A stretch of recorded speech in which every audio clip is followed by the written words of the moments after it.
Hello and welcome to Before We Break Up Again with me, Alfie Brown, and you, Jessie K. From Trolleyed on Sky One. In this episode, Jessie asks me a succession of questions that she's found on the World Wide Web about relationships and about, it's 10 questions that couples should ask each other. It's that sort of thing. There's a little break in the beginning when our child wakes up, and of course that curtails the podcast at the end. It's the life that we lead. There is no producer. This is real. This is gritty. This is indie podcasting. You're listening to Before We Break Up Again. Thank you. Hello. Hello.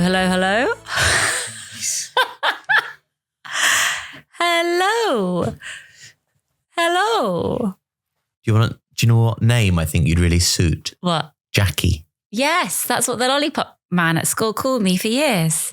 Jackie. Hello, morning, Jackie. So you'd look that much like a Jackie.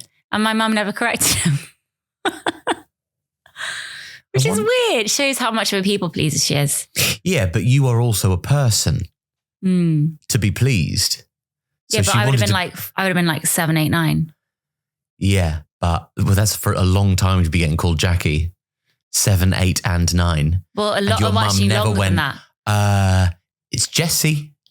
Just it's that easy. But there's no point. And she could have pleased you. You could have been called your right name. Yeah, but there's no point. You see someone every day, you don't want to offend them by saying, actually, that's not my name. Well, I suppose how long? Yeah. It was a long period of time. I was called Jackie. I was called Jackie every morning. You leave it a few days and suddenly you're stuck with it for a few years. Because on the fourth day, you can't go, it's Jessie. No, there was, I didn't mind it. I quite enjoyed it. Yeah, you got to be somebody else. Yeah. Our volume's okay because you seem much more loud than me. I always seem much more loud than you. I'm fine. Okay. So hello, I'm Jackie, and this is Andrew. What name? Andrew? You'd give me an Andrew? No, I think you look like a Fred, but that's not too far away from Fred. Alfred. Alfred is also like a Fred is a plausible abbreviation of my name, isn't it? Mm-hmm. Yeah, I don't know what you look like. There's great news about the creaking table. It's back. You can't really hear it on the recording. Oh, that's so we can just lean on this with abandon. Sometimes it picks it up, but I really don't think it's a bigger problem. Alfie, you've drunk most of that bottle. And yet insane. I still know it's drank. That's so bad. It's fine, Jessie. What the fuck are you doing with your life? Jessie, it's not that many glasses of wine. If you went to a pub and got 17 glasses of wine you in don't there. know about that. 17 you don't glasses know about just it. Drunk. It's Sunday. We're podcasting. Got I've some had a hard questions weekend to ask you. You've prepped the episode. I haven't really. I Googled something. Well, you should have prepped the episode because that was your job. No, My job is all the busy work with these lights and the editing. There's no lights. This is natural. You want this to be kind of a prepped podcast. I want this to be a let's see what happens podcast. And we are having to meet in the middle. Okay. You're downing another bottle of wine. I'm recording this when I should be in bed, but you have made us record another one because you're just a bit, you're a bit sensitive. I thought a good idea for an episode would be us watching together an episode that I refused to put out. Yeah, that's good. So like it's the episode, as you can see here in the rectangle. Mm-hmm. And then us like live we're in the bottom right hand corner and we are watching the episode along with the audience. Yeah, we get it. Okay. This is going down the drain. This was passive aggressive. This is all very passive aggressive. Give me the bottle back. I'm not giving you the bottle back. Okay. You've got a joint there that wants smoking. No, shush, Alfie. You be quiet. And you just answer my questions honestly. Okay. And you can't think about it too much. You just have to answer the questions. Okay. I'm ready. Do you promise that you're not going to overthink? I cannot promise that. Okay, we're not going to use any names. You can't use any names of real people. Okay, can I use names of fake people? No, don't use any names. You don't have to use any names. I can't use names of fake people. No, so I hate it when people do that. Just say they. Don't say, her real Jackie. name wasn't Amy, but I'm going to say Amy. We get it. It's a real person. It's just so that you can have that the audience can have a kind of character in their brain. I don't need a character for name. You're not the audience though. You're my co-host, my partner. I'm your partner. I don't like the partner thing. I much prefer it. Do you? It's a girlfriend. Yeah, we've got 4 kids together. We're like, I'm almost middle-aged. Like we can't be. Shut up! If you're almost middle-aged, I'm almost middle-aged, and I'm not. But I on purpose didn't dickhead. say we because I knew it would upset you. So I called myself horrible person. Middle-aged. Can I just tell you something funny that happened yesterday? Also, quickly? I'm middle-aged. You're not. Okay, whatever. Should I tell you something funny? I'm not going to live as long as you are. Can you tell me if you think this is insulting? This is what happened to me yesterday. Right, yeah, go on. Okay, I was at Barry's boot camp. Yes. A Saturday morning class, which is feral because it's so busy. Yeah, I was on, I was on the treadmill, and in the reflection in the mirror, the trainer, the guy who leads the class, comes by and he says, you can go up, as in you can increase your speed, you're fit enough to go higher, you should be going higher. And he went like this at me, you can go up. So sorry for the listener, he mimed glasses with his 2 hands and went, you. That's not okay, is it? I think that we left prejudice against people who wear glasses in like the 90s. Like that was something you saw in Superman. You wouldn't hit a man with glasses on, would you? And hey, Four Eyes and Specky. Like that, nobody really does that anymore. I think, but he did it. I think ever since Mel B wore glasses at the Brit Awards, that has no longer been a problem. Yeah, I know, but to do this at me and to be like, hey, you. Yeah, no, I know what you mean. And I went, you're looking at the questions, that's cheating. I'm not. Just, I want you to tell the audience for about 20 seconds what it is we're going to be doing today, okay? Okay. Can I leave you on microphone duties while you do that? Mm-hmm. Go on then. Don't make any sounds. Okay. Today's episode is entitled Deep Questions to Ask Your Boyfriend. Deep questions can build emotional intimacy in romantic relationships, and this type of intimacy is one of the best predictors of a successful relationship. Although some people wait several months or years before asking deep questions. What are you doing? What the hell are you doing? Just going and looking at a hole. Checking it was recording. Okay, Don't you want it to be recording? Is it? Yeah. I'm glad I checked. Well, I don't trust you now, but we'll get to that in the questions. Knowing these answers can help you assess if you're a good match, and they can also solidify love. So that's what we're going to do now. Ugh. We're going to solidify. I want our love to remain liquefied. Well, here we go. Should we see? Okay. We're doing this to you because I think all my answers are quite boring because I have only ever loved one man. Whereas I've loved several women. I love this article as well because it says 100+ questions to ask your boyfriend from therapists. And the website this is from is called choosingtherapy.com. And we can safely say that as a couple, we have not chosen therapy together. You go. Come on. So this is my way of doing couples therapy with Alfie. It's just finding a little bit more information about him. Because I always think I know everything about him. And then he says something like, I didn't have bacon until I was 20, and it throws me. 24 or 5, yeah. Okay. So ready? Okay. And here's some guidelines for the questions, just for anyone who wants to do this with their partner, boyfriend, girlfriend, whatever. Yeah. Remember, this is not an interview, but it kind of is. Mm-hmm. Avoid interrupting. Don't worry, I won't interrupt. I know you get very serious about interrupting. Well done for knowing that you were the one who should be wary of that and not me. Well, yeah, I keep short and sweet. You do go on a bit, but I don't mind. I like it. And I've learned that the look you give me. I just interrupted you. Yeah, the look you give me when I interrupt you is basically you saying with your eyes, you are dead to me now. You are dead to me. And I wish I didn't, but I really do love the sound of my own voice. And I love talking. I know. Sorry. It's conceited, I know. It's okay. Give your boyfriend your full attention. Avoid making assumptions. Consider reflecting back on what he says. Nah. Practice validating his emotions and needs. I do that. I don't have to practice that. and well trained. Respect him if he says he doesn't want to talk about something. Good. Absolutely not. Be open and willing to answer questions yourself. Fine, of course. I'm an open book. Express why his answers are important for you to know. Okay? Do you want to crack on with it or not?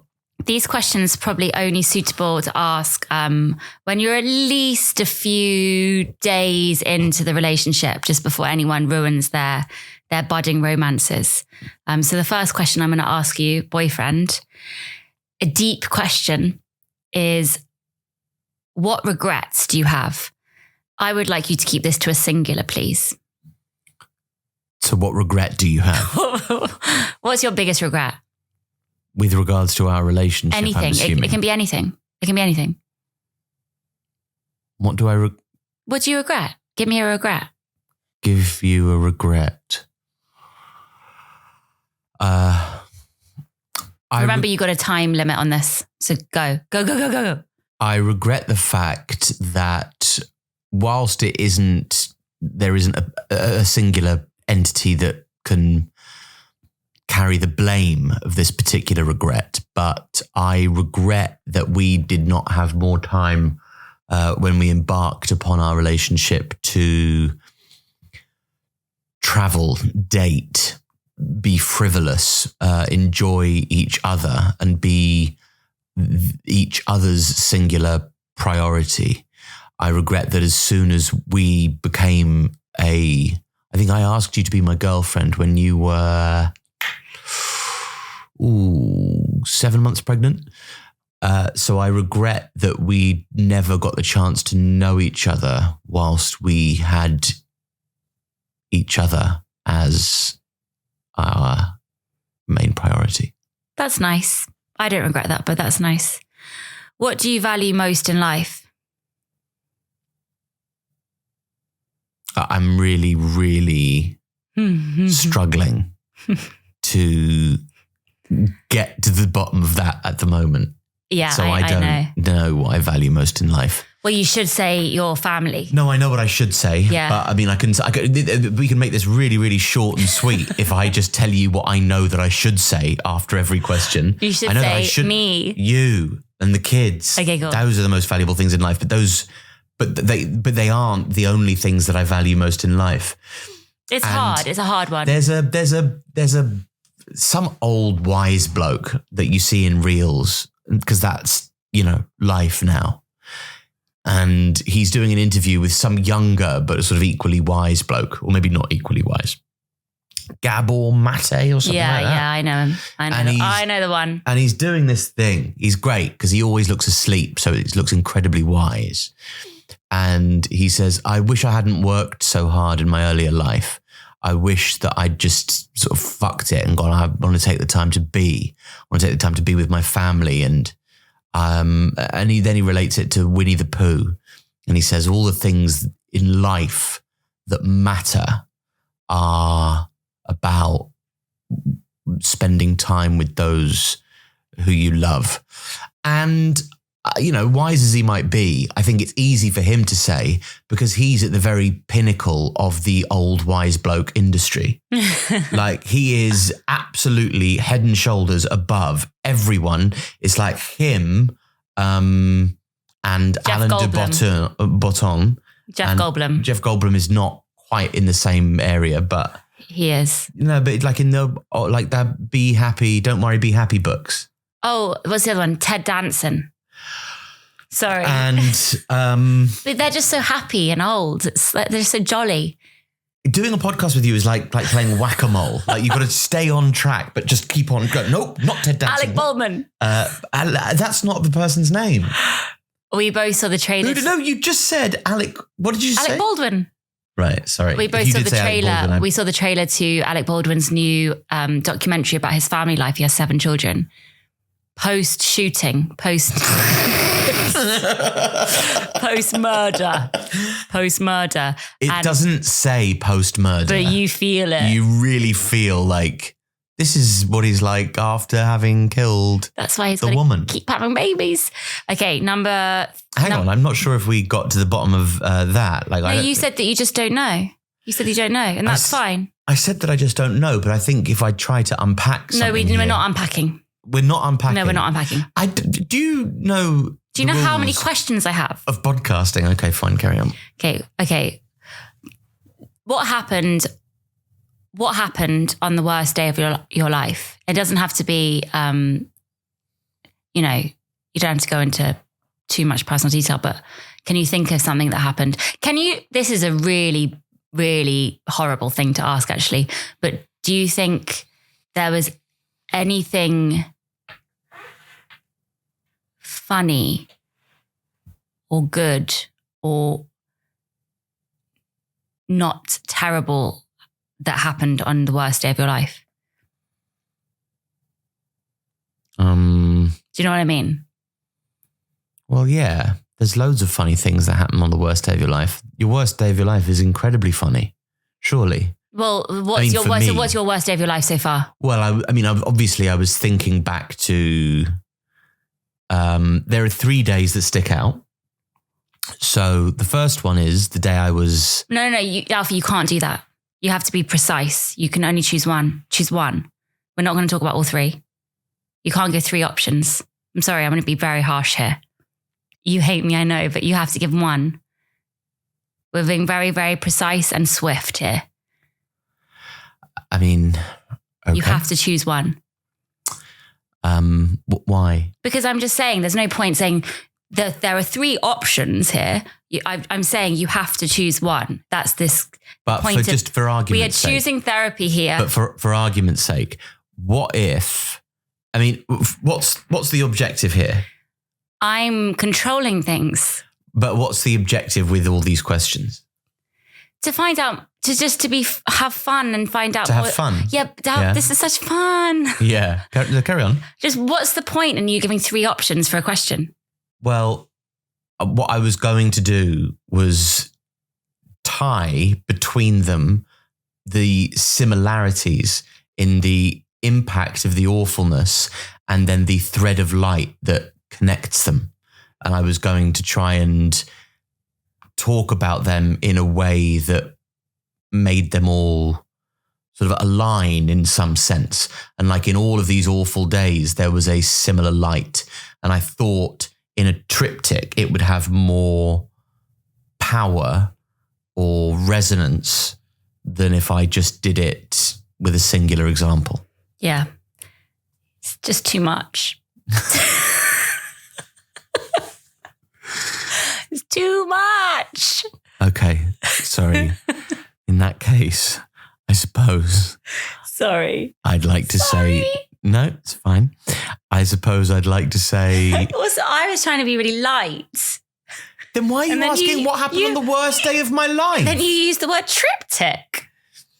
Yeah, that was a mistake. But... Just look that up. Triptych? That's a usage dictionary. Okay, fine, sorry. Yeah, because of course you have a usage dictionary. Okay, go on. I wonder if triptych is in there. Do you want to find out? No. Let's find out. I think that... You answer the question, I'll try and find it. On the day my father died, I suppose that's the most recent of the trio, that I so had to suppress saying something so stupid just then. Oh, isn't he? What does it mean? It actually doesn't, it just says pronounced with a final K. Right. Triptych. Well, I got that right at least, didn't I? Well done, you. Go on the day your father died, and I was going to go, what?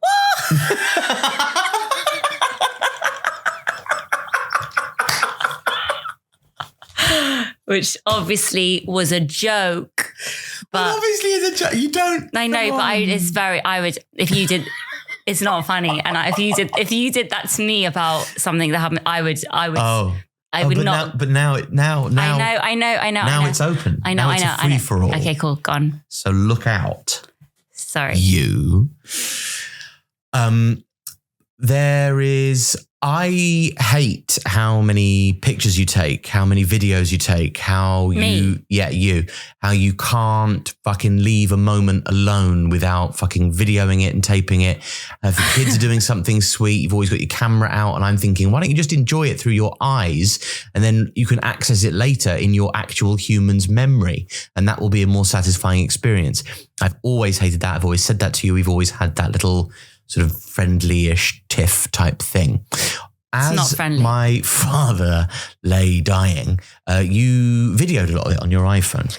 And I am so grateful that I have those videos. Alfie, you asked me to do that. So please don't just mention that. Well, I've said I'm grateful, so it's irrelevant. Okay, no, but you have to see, you asked me to, because otherwise that's weird. I would never video someone dying.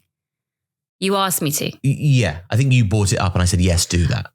Yeah, fair enough. I was like, do you want me to? Yeah, you said, do you want me to do this? And I said, yeah, okay. Yeah. Do you know what you said? Do you want me to take I said, do you want me to take a photo of this? And you said, yeah. And then I videoed. So yeah, actually it is all bad. Baby. Great. I'm so glad that we got that. And it's, yeah. I'll just now wade through the thicket of your selective memory.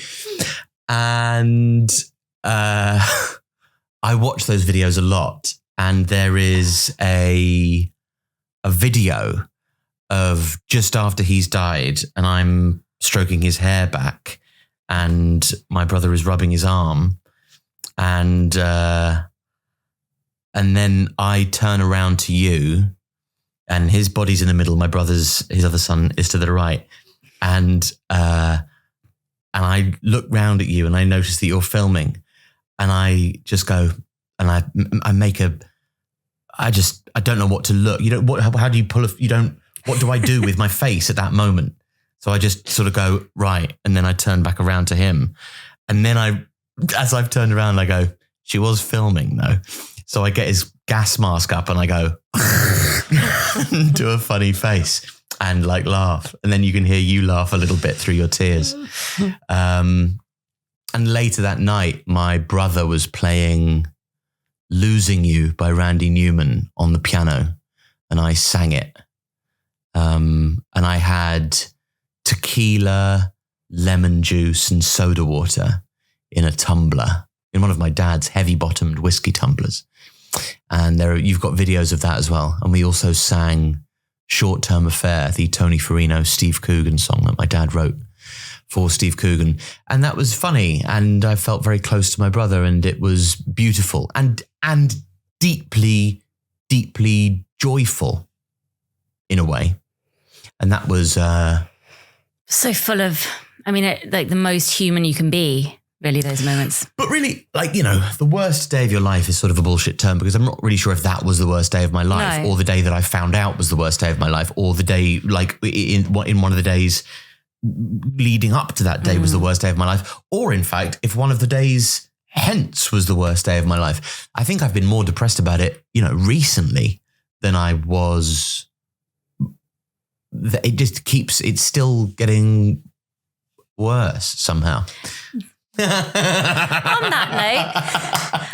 that note, let's take a little break. Let's just take our first little break to cry. You waking up? He's a giant toddler. He's not a toddler anymore, is he? What age are you not a toddler? Which one was it? Which one? Who woke up? 4. Oh, right. Well, then that's not... Yeah, he's no longer toddling. He's a little boy. He's the smallest a little boy can be, or indeed the biggest a toddler can be. He's got a cold, so he keeps waking himself up. With his snore, just like his mummy. So I've just seen on your choosing therapy page on your device there, that this is related in some capacity to red flags or the like. What first of all is an ick is like an entry level a red flag is a no, stop, get out, and an ick is just something that you can work through. But yeah. Do you have either of these two things, red flags or icks? If the term ick had existed when I was dating, then I think ick would have been an ick. Is that what you're saying? No. Oh, right. People who use the term icks and red flags is one of my ick and red flags. I don't enjoy it. I don't enjoy the term ick. Yeah. No. But if ick had been around, as if ghosted had been around when I was dating, I would have used those terms a lot, I guess. Ghosting is what our more robust generation just referred to as something not happening. Yeah, but it's nice to have a title for it, because it was horrible. I think it's deeply pathetic. Well, it was horrible when it happened. Jesus. Yeah, it's horrible when it happens. It's happened to me. It's happened to you. You've been ghosted. Of course, been ghosted. Who have you been ghosted by? I don't know. They ghosted me. Ooh. Ghosted I think it's one of the coolest things you can do in dating. It's definitely the coolest thing you can do in dating.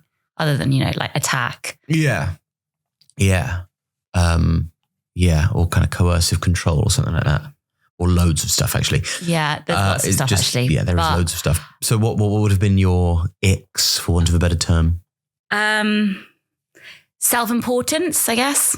Something that's just kind of like a bit, it takes himself too serious. What? I don't think that's not an ick, though, is it? Self-importance. Self-importance is a character flaw. Oh, right. An ick is like somebody who so... Oh, right. Okay. Jessie does this thing when she's brushing her teeth where it looks like she's trying to eat her toothbrush. Like she looks like she's hungry for her toothbrush. And she also does this thing where she puts the toothpaste on the toothbrush and then wipes it on the back of her bottom set of teeth and stores the toothpaste there, and then will start brushing and move it around with the brush. If I was the sort of man to be affected by icks, this quite... wild way of brushing one's teeth, I think, would be a bit of an ick for me. Sounds like it is an ick. Sounds like it is a fucking ick. I quite like it. I think it's quite sweet. But I do also look at you going, who... when there's a kid at school who ties their laces in a way that you've never seen laces be tied before? Yeah. Who taught you that? Who taught you that was the way that you did that? But I'm still amazed that anyone can tie their laces. Absolutely. Or drive. Sure. But the way that you brush your teeth, just to stay on... just to stay in the pocket of what we're talking about here. Okay. That would be your fucking ick. Okay, I get it. It wouldn't, because I like it. I think it's really sweet, but there's absolutely nothing you do that icks me out. Genuinely, there's nothing. And I think the fact that very early days, it was obvious that there was nothing I could do that would disgust you because I was giving birth to a human. Yeah, it's really a nice thing to have. I definitely have been icked out. I think this is really mean, but I got very icked out by one person who... Sorry, could you say that again? I got very icked out. Right, sorry, carry on. Sorry. Yeah, that's what you say, icked out. Do you I know. It just sounds like licked out, so I thought I'd have fun with it. Okay, well, he did lick me out too, but he icked me out. He only licked me out, but he icked me out. Oh, is it that one? The one who would only lick you out? Okay, that's too mean. Anyway, moving on. There's been a couple of that who only licked you out. Alfie, this is not wanting to lick you out. This is not a reveal all. You're the one who chose therapy. Yeah, I know, but one person I was with made me dinner, and he insisted that we sit at a table, which is fucked up. Sit at a fucking table. Are you mad? We would have to sit. The creepiest thing about it was that there was no music or TV in the background. The Simpsons wasn't on in the background. It was just a chicken breast and silence. And I was just like, what the fuck is happening? Is he going to kill me? He's going to kill me. And then in the morning, I had to sit at the table again for my next meal. So what did he make you, just chicken breast? No, it was chicken breast and something. And I remember thinking, well, this isn't a meal. This isn't, we are Fat Farm or something on ITV. Like, what are you trying to imply here by cooking this chicken breast? And there was no music and there was nothing on. It was so eerie. And obviously we are a family that does like to eat in front of the TV. Occasionally we don't like to, but that's just the way we are. We just don't have a choice. There's no dining table. There's just a tiny little flat with a sofa and a TV. We do have a dining table that we do. We're podcasting on our dining table, Alfie. This is our dining table. Yeah. the dining table is now for podcasting. And it's your desk. And it was my desk before my career died. Okay.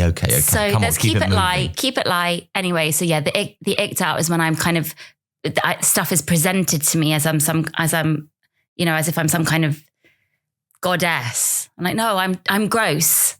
Don't do that. You don't like artifice.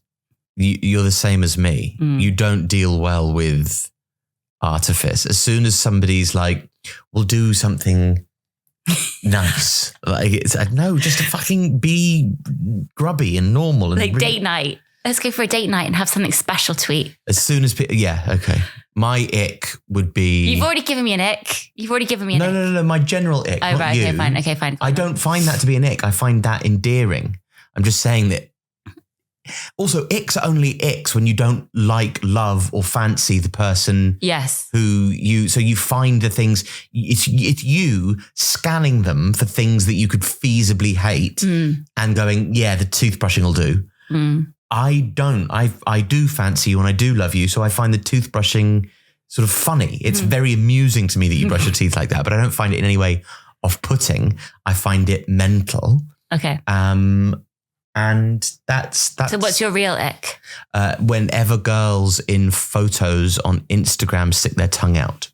Really? I mean, it's just the worst. Oh, I'm so jealous of the girls who do that because it's like, yeah, I give blowjobs. Yeah, that's what it is, and it's like they're all pillow queens. No, they're not. It's just something they do naturally, I'm sure and they've probably also been doing that face in photos since they were little, and it's just something they can't help. Yeah, no, I'm really glad my face that I used to do in photos I stopped because it was obscene. What was that? What did you do? What did you I used to do? do this fucking gross, massive smile, like to be funny. Like, I'm miserable, but I'm here. And all of the photos of me as a teenager that's me too. Huge comedy smiles where you see all of my back teeth. And it looks so fake. And it was always like, Jessie's doing her funny face again. Yeah. It's embarrassing. Yes. I think again, that's the reason why that's off-putting is because it's bullshit, which is the same as the tongue sticking out thing. Just smile with your friends. Stop trying to get me to fuck you. Right. I think that's a you thing. They're all you things. Icks are inherently you things. Yeah, I'm not saying this like it's some great point I'm making about the whole remit of women who stick their tongue out in photos. Icks are always personal, weird idiosyncrasies, surely. Okay, cool. What's your next question? My next question for you is, what makes you feel ashamed? What makes me feel ashamed?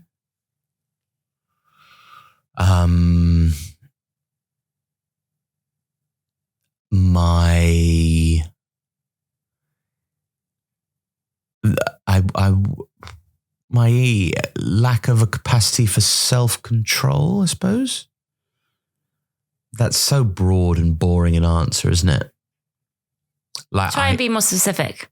Try and like something you've done, an activity or like porn or eating 15 Oreos. Thank you very much to, if any of the listeners saw me in Cardiff as part of the Have a Word Murderers Row tour, but you will have seen my new routine about giving up porn and indeed the idea of shame and the fact that it made me feel ashamed.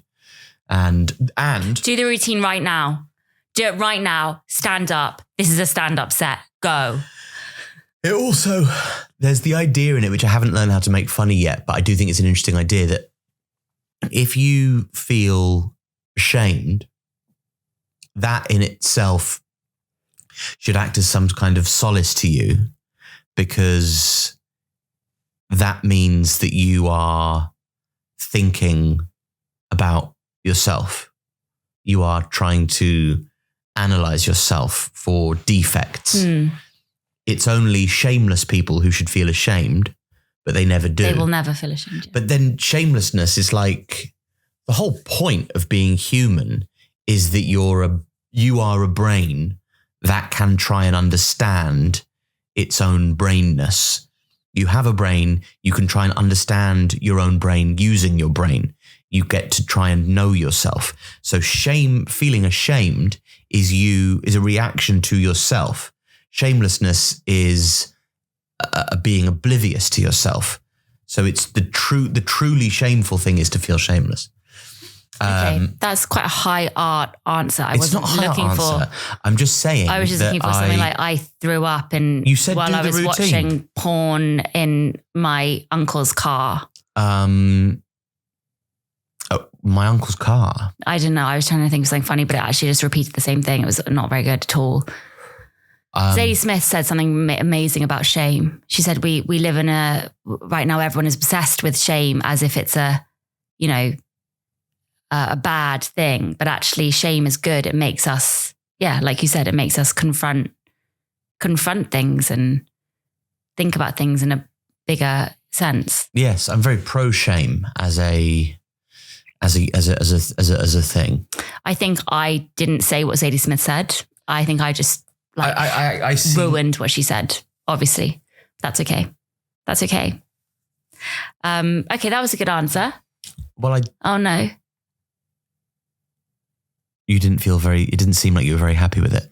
No, I am happy with it. You don't have to impress me.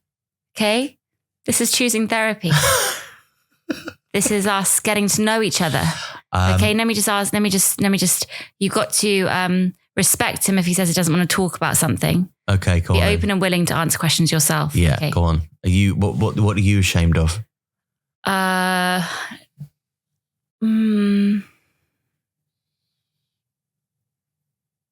I've treated the people I love.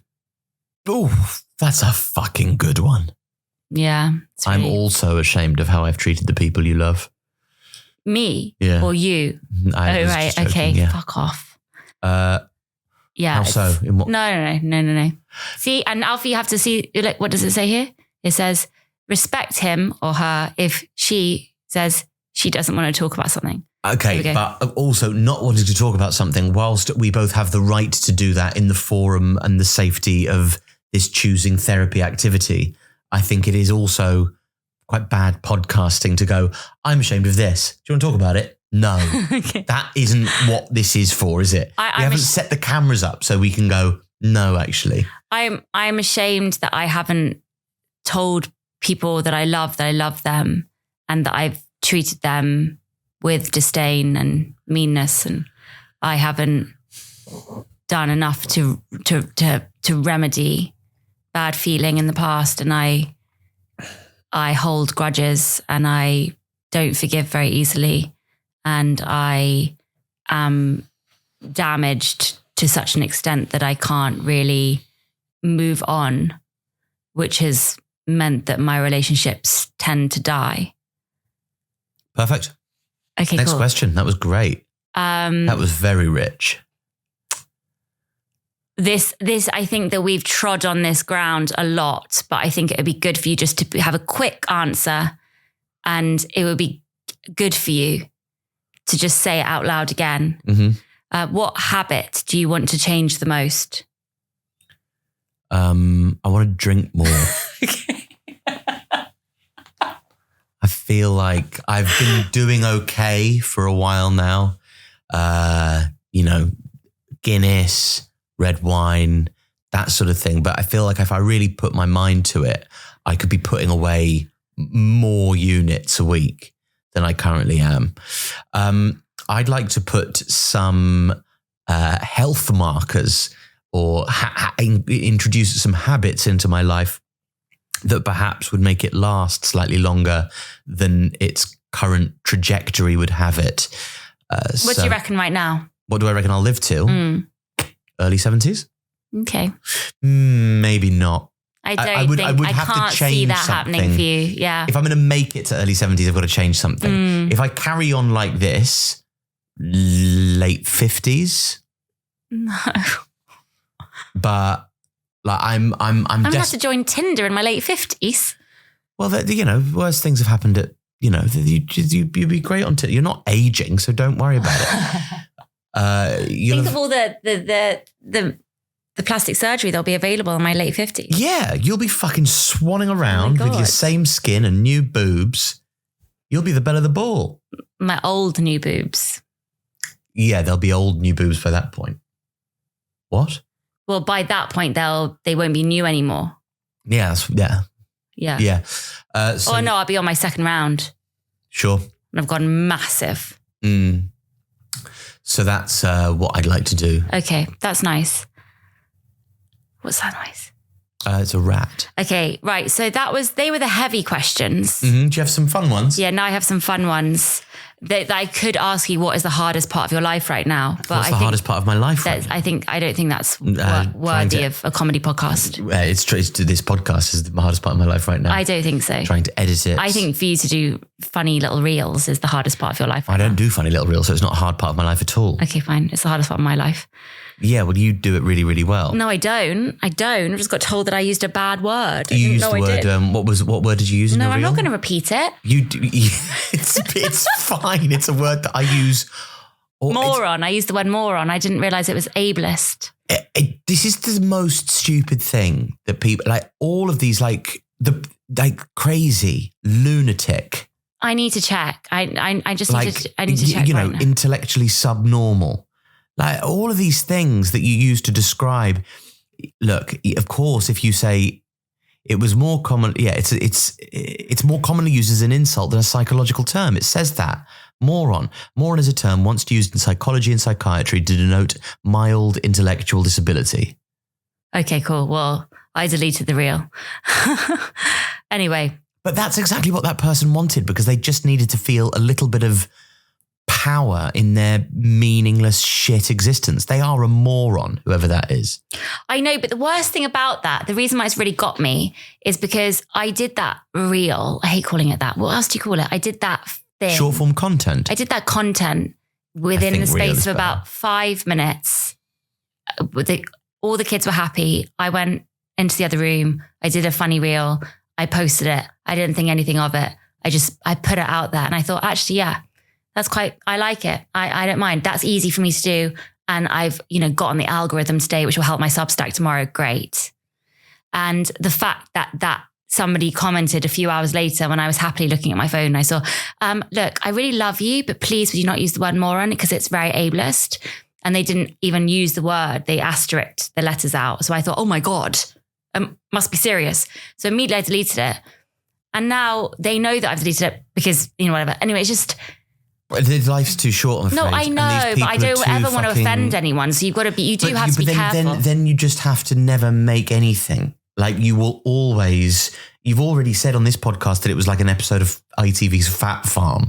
Like you're going to offend somebody sometime. Like all these words, you crazy, lunatic, moron, they're all... Idiot. Yeah. Idiot means the same thing as moron. Like they're all words for intellectually subnormal people. And the language is like it viral through common usage. It changes its meaning. Like, what the fuck are you? What do you expect? I know, but you don't want to be caught out when everyone knows that everyone's just started to say that this word is bad, and then suddenly you're... But everybody hasn't started to say the word moron is bad. Okay, cool. I just did, I shouldn't have deleted it, but I did. I know. I just feel angry at this person for being so incredibly tediously fragile that it's interfered with your life in any way. It's fine. It's not a big deal. Okay, right. Here are some fun, silly ones. Okay. Have you enjoyed this interrogation? Yeah, I have. No, that's good. I have enjoyed it, but it's nowhere near over yet. Have you finished that bottle of wine? No. Good. Would you like some? No. Go on. Okay. So, do you believe in love at first sight? As we've already established on this podcast, yes, I do. Oh, yeah. From your first love. Yeah. Did you fall in love with me at first sight? Nope. Great.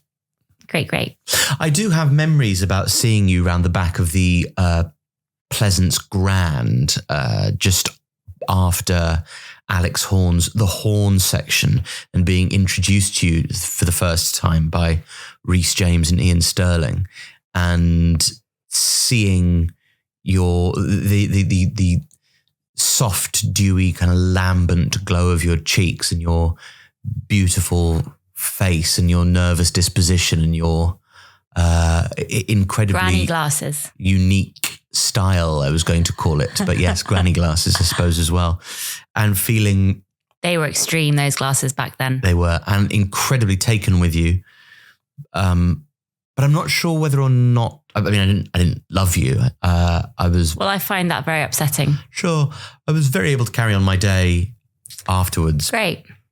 That's fine. Well, I don't actually remember the first time I met you. Well, exactly. And I know that. So that's why I don't have too much guilt around, or, desire to save your feelings with regards to this story at all. Okay. But I remember thinking you were beautiful and feeling charmed and intrigued by you. And you did have a lasting impact on me. I mean, I did want to know you more, even though at the time, and I think actually, like when I fell in love at first sight, it was because I'd never been in love before and I was 15 years old and I just saw a girl and fell in love with her. But I don't think you can fall in love at first sight twice. Or maybe, I'm sure you can, but I'm sure it's harder because you've backed up too many resistances to love. That's what your first love does. It sort of inoculates you against it. So it's harder to fall in love the next time. Yeah. Or you are certainly more hesitant about it. I mean, that said, I was also in a relationship at the time, so I wasn't in the mood for falling in love. Yeah. What a good man you are. Well, let's not go crazy, shall we? Okay. What always makes you laugh? Kids doing poo jokes. It's got so bad right now, hasn't it? Kids doing toilet jokes and poo jokes, fun sort of pooey toilet jokes. What did he say yesterday? And I just said it very, very matter-of-factly, as if it's just fine to say this kind of thing all day, every day. He was like, Mama, say I'm, what is it? Bumhole man. Bumhole. Willy man, bumhole man. Ooh. Willy man bumhole has to go to bed now. Mama, say Willy man bumhole has to go to bed now. And I'm like, Willy man bumhole has to go to bed right now. And he only calls himself Willy man bumhole man because I go, remember to wash your willy and your bumhole. Oh, right. Okay. And he goes, Willy man bumhole man. Oh, right. Okay. And it's really just so much fart, willy, arse jokes all day, every day. And they're so funny. And you never ever grow out of it. And it's the great unifier. It's what brings us all together as a family, is that farting is funny and that pooing is funny and that like willies and bum holes are My kind of favourite fart one is pretty funny. I was never into toilet humour before having kids, and you just can't not be. But I remember our oldest saying in bed one night, we were in Edinburgh maybe a few years ago. You were doing a gig and I was in bed with all three of them at the time, and they were telling me stories. And he said that a teacher had stopped the class to say, who did that farty? Who did that, man? He was laughing so much as he said the story. Who's saying this? 10. Right. That it made us all collapse. We just couldn't stop laughing and kept repeating, who did that farty? Who did that farty? And this is like 5 years ago, and we still say, who did that farty? Mummy did that farty. Yeah. See, it's really great. It really is great. That is funny. I do appreciate that toilet humour now. Yeah, it always makes me laugh. For me, it's anyone falling over. I love it. I love it. You can't not laugh if someone's falling over. I mean, obviously if it's a bad fall, then no. Oh, I also, when people tell me family members have died. I know. It's very funny. No, it's not very funny, but I do have to laugh. Yeah. Also, death is always like, I with my own experience with death, like, it is always, it's not funny, but there is always something to laugh about. I just don't. Yeah, I can't go there. That's too much for me, actually. Thank you, Dylan's. Okay, so what's the most memorable date you've been on with me? The most memorable date I've been on with you? All three of them. Probably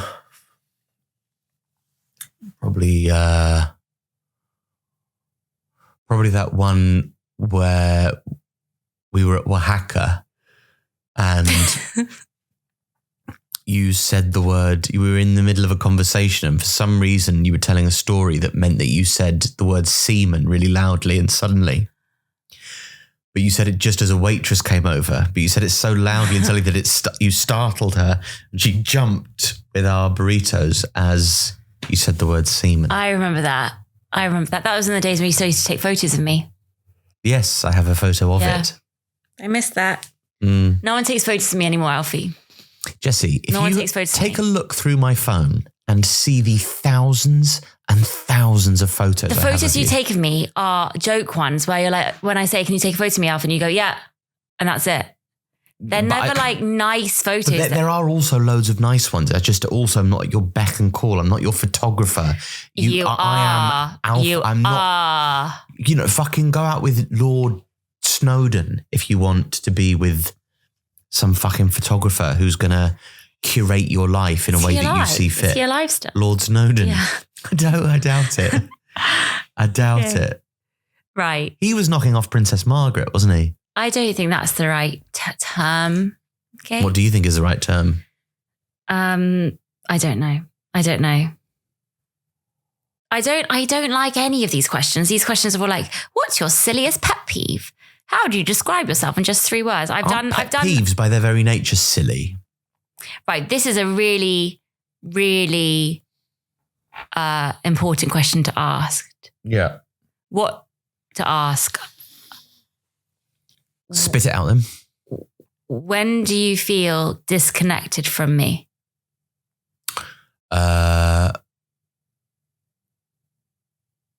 When... Right, there he goes. I think that's the podcast over. Thank you so much for listening. Our child's just woken up. And so we're going to... What question did you end it on? I ended on when do you feel most disconnected from me? Because it's now. That's our child waking up. That's the end of the evening for us. No more yellow jackets or podcasting for us. You're going to have to come back in here and close up this podcast in a minute. Thank you. So I'm going to close it up now. No, you're not. You're going to go. No, I'm going to be in there for ages, Alfie. You're not. I will. I'll be in there for ages. Please, sit forwards. Thank you so much for listening to this episode of Before We Break Up Again with Alfie Brown and Jessie Cave. This was me interrogating Alfie with some very deep questions that I would not have been brave enough to ask Are you on okay date with 1, speaking 2, like this or on 3. The questions that I wish I'd asked were, do you have a hidden talent? And what's the last dream you remember having? But we can save them up for another episode. Finally, please email in if you think we need therapy. Before we break up again at gmail.com. Please don't email in. I wonder if we've got any emails. I might check for emails right now, actually. We don't do therapy because we can't afford it. I think your baby's all right. Oh, yeah. No, poor baby. He's just having a little bad dream. I know, but I need to go and just... I think it's going to be fine. But yeah, that was my sign off. I think it was quite good. Your sign off was good. Yeah. Next time you can ask me questions. Yeah, maybe. You can ask me something for once in your fucking life.